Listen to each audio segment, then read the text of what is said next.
अस्सलाम वालेकुम दोस्तों। ईरान के सुप्रीम लीडर आयतुल्लाह अली खामनई की शहादत के बाद नए अबूरी सरबराह तैनात हो गए हैं। उन्होंने तैनाती के साथ ही क्या हुक्म दे दिया है कि इस वक्त आयतुल्लाह अली खामनई की शहादत का बदला लिया जाए और ईरानी फोर्सेस ने अपनी उन इंतकामी कार्रवाइयों का आगाज कर दिया है। चीखें तलबीब से आ रही हैं, चीखें बेनगोरियन इंटरनेशनल एयरपोर्ट से आ रही हैं और इसराइल के अंदर छुपे हुए बंकर में बैठे हुए वो इसराइली फौजी जो दुबके हुए हैं उनकी चीखें इस वक्त पूरी दुनिया में सुनाई दे रही हैं। इस वक्त इसराइली डिफेंस फोर्सेस ने ऐसा क्या लाहे अमल तरतीब दिया है कि जिसके जरिए कोई भी फुटेज इसराइल के अंदर से बाहर नहीं दी जाने जा रही और आयतुल्लाह अली खामनई की जासूसी करने वाला वो नाम सामने आ गया है जिसके ऊपर इस वक्त मुतफिका तौर पे कहा जा रहा है कि यही वो शख्स है जो हर अटैक में खुद तो मौजाती तौर पे जिंदा बच जाता है लेकिन ईरान की मेन स्ट्रीम लीडरशिप तबाह कर दी जाती है। इस वक्त आयतुल्लाह अली खामनई की शहादत के बाद एक तो हम खुलासा करेंगे कि ईरान की आर्म फोर्सेस ने क्या रिटेलिएट किया है। आयतुल्लाह अली खामनई की शहादत के बाद पाकिस्तान, इंडिया और दीगर ममालिक में कहाँ कहाँ पे मुजाहिरीन पुरतशद्दुद होते जा रहे हैं, मकबूजा कश्मीर के अंदर मुजाहिरीन ने क्या किया है और इसके बाद इसराइल के सयूनी रियासत के प्राइम मिनिस्टर बेंजामिन नेतन्याहू ने इस शहादत के बाद क्या कहा है। अमेरिकन प्रेसिडेंट डोनाल्ड ट्रंप इस वक्त गल्फ ममालिक के सरबराहों को फोन क्यों कर रहे हैं। मैं डॉक्टर जाम सियाज हुसैन, चैनल को सब्सक्राइब करें, लाइक करें, शेयर करें और कमेंट जरूर किया करें और अभी तक अगर आपने चैनल सब्सक्राइब नहीं किया तो लाजमी कर लीजिए। दोस्तों, जो कहा जा रहा था कि आयतुल्लाह अली खामनई की शहादत एक आने वाहिद में नहीं हो गई बल्कि उस शहादत को एग्जीक्यूट करने के लिए कई माह की अरकरेजी से CIA ने रैकी की थी। अब तो CIA ने रॉयटर्स को कहा है, रॉयटर्स को कोट करते हुए हम यही कहेंगे कि अमेरिकन इंटेलिजेंस एजेंसी ने इसराइली एजेंसी को मालूमात फराहम की और कहा, यानी CIA कह रही है कि मैं काफ़ी अरसे से आयतुल्लाह अली खामनई की तमाम मूवमेंट्स को जानती हूँ और उसके बाद जिस अंदाज से जिस दिन यानी कल सुबह जब उन्होंने उस कंपाउंड में जाना था तो ये इंफॉर्मेशन भी मोसाद को लीक की गई। मोसाद को बताया गया कि इस वक्त वो एक आला सतही इजलास को चेयर कर रहे हैं और यही मौका है, लेकिन एक ऐसा एम्बेडेड ऑपरेशन एग्जीक्यूट किया गया जो स्पाई नेटवर्क था तैयारों का, वो भी उड़ रहे थे और कुछ ऐसे तैयारे थे जो इसराइल की जानिब से उड़े लेकिन रास्ते में किसी को मालूम ना हो सका कि ये तैयारे कहाँ जा रहे हैं। उन तैयारों ने जहां स्पाइंग का पूरा नेटवर्क बनाया वहीं उन्होंने ईरान के अंदर डिफेंस सिस्टम को सारा नाकाम कर दिया और जिस अंदाज से बम्बार्डमेंट की गई, अभी जब IDF ने उसकी एक फुटेज रिलीज की है, यानी ऐसा लगता है कि जो दो बंकर थे उनको जमीन बोस कर दिया गया। उस बंकर की तबाही के नतीजे में वो शख्स जिसके ऊपर अभी तमाम शकूक व शुबहात का इजहार किया जा रहा है वो इस्माइल कानी है।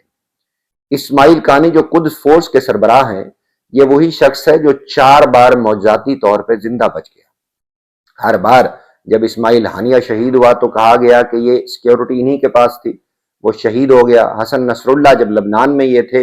वो शहीद हुआ तो उस वक्त खबर आई कि ये भी शहीद हो गए लेकिन ये मौजाती तौर पे जिंदा बच गए।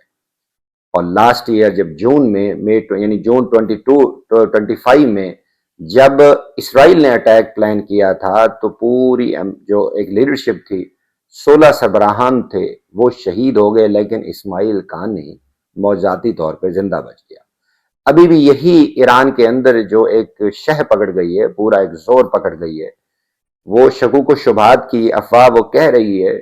कि इस्माइल कानी ही वो शख्स थे जो मिल के बाहर निकले थे और थोड़ी देर बाद उनके ऊपर हमला हो गया। अगर इस्माइल कानी वही शख्स है जो कहा जा रहा है तो अभी तक ईरान की फोर्सेस ने इसको गिरफ्तार क्यों नहीं किया। क्या ये मौजाती तौर पे जिंदा बच जाने वाला ये इंसान IDF का जासूस है, CIA का जासूस है, या वाकई ये खुद फोर्स का सरबराह है और ईरान के साथ लॉयल है, लेकिन कोई कुदरत का करिश्मा होता है कि चौथी बार ये जिंदा बच गए हैं या कुछ अरसे बाद ये किताब लिखेंगे کہ میں اس وقت اسرائیل کا جاسوس بن کے کیا کیا کارنامے سر انجام دیتا رہا۔ یہ وقت بتائے گا، لیکن اس وقت انہی کے اوپر شکوک و شبہات ہیں۔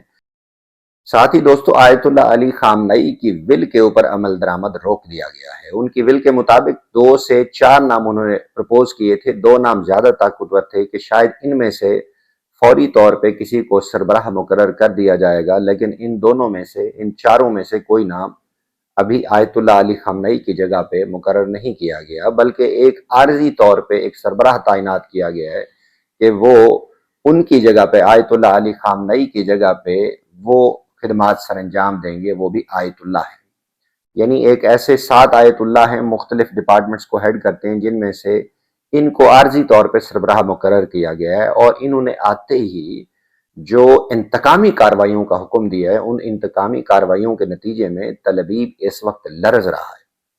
اگرچہ یہ صرف ہماری معلومات نہیں ہے، یہ انڈیا کے جو سینئر جرنلسٹ ہیں، اشوک کمار پانڈے، وہ بھی کہہ رہے ہیں، اور دیگر جرنلسٹ بھی کہہ رہے ہیں کہ اسرائیل کے ڈیفنس فورسز نے کلی طور پہ بلاک کر دیا ہے،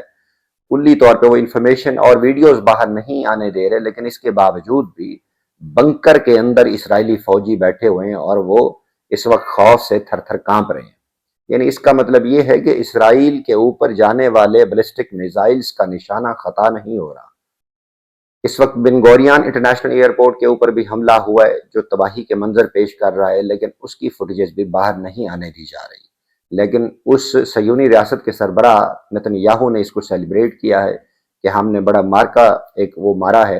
اور انہوں نے اپنے اس جو ایک کور کیبنٹ ہے اس کے ساتھ بیٹھ کے تالیاں بجوائی ہیں، کلیپنگ ہوئی ہے، اور آیت اللہ علی خامنئی کی شہادت کو انہوں نے سیلیبریٹ کیا ہے۔ جبکہ جو ہی یہ شہادت ہوئی ہے اور یہ سرکاری ٹیلی ویژن سے کنفرم ہوئی ہے، اینکر روتے ہوئے وہ بتا رہا تھا، اس کے بعد آلدو کہ سیمی جو کوزائی ایک فیس بک اکاؤنٹ ہے president United States of America کا، وہاں بھی اس کو سیلیبریٹ کیا گیا، اس کا مذاق و ٹھٹھا اڑایا گیا، لیکن 5 لاکھ ایرانی اس وقت انقلاب اسکوائر پہ نکل آئے ہیں۔ ان کے ہاتھوں میں انہوں نے اپنے سینے سے آیت اللہ علی خامنئی کی تصویر لگائی ہوئی ہے، وہ رو رہے ہیں اور امریکہ اور اسرائیل کے خلاف سلوگنز چینٹ کر رہے ہیں۔ اگر ایران کی عوام یہ چاہ رہی تھی کہ اس کے اندر تبدیلی آئے، تو یہ 5 لاکھ افراد کیوں نکلے ہیں؟ اس کا مطلب ہے کہ جو امریکن میڈیا، ویسٹرن میڈیا ایک پورا ایک لاوا بنا رہا تھا، ایک پروپیگیٹ کر رہا تھا، ایک پروپیگنڈا اورینٹڈ خبریں دے رہا تھا، وہ جھوٹی تھی۔ وہ ساری معلومات، وہ ساری خبریں، وہ تجزیے، وہ آرٹیکل، وہ سارے جھوٹے تھے کہ اس وقت بھی اس انقلابی اسکوائر کے اوپر 5 لاکھ سے زائد ایرانی برقع پوش خواتین وہ اپنے محبوب لیڈر آیت اللہ علی خامنئی کی یاد میں غم منا رہی ہیں، اور وہ امریکہ اور اسرائیل کے خلاف نعرے بازی کر رہے ہیں، کیونکہ ایران ایک قوم پرست ملک ہے۔ ہو سکتا ہے کچھ نوجوان تبدیلی چاہتے ہوں گے، لیکن مشکل کی اس گھڑی میں وہ بھی ایرانی حکومت کے ساتھ کھڑے ہوئے ہیں۔ انہوں نے بھی اسرائیل اور امریکہ کے خلاف نعرے بازی شروع کر دیے۔ وہ جو رجیم چینج کا پلان تھا، وہ اب ایک ہی صورت میں پائے تکمیل کو پہنچ سکتا ہے اگر تمام ایرانی شہید کر دیے جائیں، تمام ایران کے اندر شہادت کی ایک پوری لائن لگا دی جائے، اور پوری امت مسلمہ آنکھیں بند کر لے اور پیٹھ پھیر دے، پھر ممکن ہے کہ ایران کے اندر تبدیلی آ جائے۔ اس کے بعد جو ہی دیکھا گیا ہے کہ امریکن پریزیڈنٹ ڈونلڈ ٹرمپ نے تمام سربراہان مملکت جو گلف نیشن کے ہیں ان کو انفرادی طور پہ کال کی ہے، اور یقین دہانی کرائی ہوگی کہ آپ نے ریزسٹ نہیں کرنا، آپ نے خاموش رہنا ہے، کیونکہ ان ریاستوں کے اندر بھی جو شیعہ پاپولیشن ہے اس نے مظاہرے کرنا شروع کر دیے ہیں۔ خود پاکستان کے اندر بھی کئی جگہ پہ ہوئے، سید محسن نقوی جو انٹیریئر منسٹر ہیں، انہوں نے تمام مظاہرین سے التماس کی ہے کہ وہ پرامن رہیں۔ ہمیں بھی اس کا دکھ ہے کہ آیت اللہ علی خامنئی شہید ہو گئے ہیں، لیکن سب سے بڑے مظاہرے انڈیا میں ہوئے ہیں۔ انڈیا میں مختلف شہروں میں، لکھنؤ میں مظاہرے ہوئے ہیں، حیدرآباد میں مظاہرے ہوئے ہیں، اور مقبوضہ کشمیر میں مظاہرے ہوئے ہیں، جہاں پہ آیت اللہ علی خامنئی کی غائبانہ نماز جنازہ بھی پڑھائی گئی ہے۔ تو کیونکہ وہاں پہ وہ کہہ رہے تھے، انڈیا ٹی وی ٹوڈے کے اوپر خبریں چل رہی تھی، انٹرویو چل رہے تھے، وہ کہہ رہے تھے کہ ہم اپنا پروٹیسٹ ریکارڈ کرنے آئے ہیں، اور مودی کے خلاف انہوں نے نعرے بازی کی کہ وہ جو آیت اللہ علی خامنئی، سنجے سنگھ نے اس کے اوپر ایک ٹویٹ کیا ہے کہ آیت اللہ علی خامنئی انڈیا کا بہترین دوست تھا، لیکن نریندر دامودر داس مودی نے ان کی پیٹھ میں چھرا گھونپا اور اس صہیونی ریاست کے سربراہ ہٹلر کی اولاد کو وہ بیچ آئے۔ संजय सिंह ने भी बात की और बाकी इंडियन मीडिया के ऊपर भी ये बातें हो रही हैं, ऑल्दो कि फौरी तौर पे उसको ब्लैकआउट कर दिया जाता है, लेकिन बातें होना शुरू हो गई हैं कि नरेंद्र दामोदर दास मोदी ने आयतुल्ला अली खामनई जो तमाम शियान अली के सरबराह थे, एक रूहानी पेशवा थे, रहबर थे, उनको डिच किया गया। अब इस वक्त देखिए सारा जो सूरत हाल बनी है वो इंतकामी कार्रवाइयों पे बनी हुई है और ईरान इस वक्त इंतकामी कार्रवाइयां कर रहा है।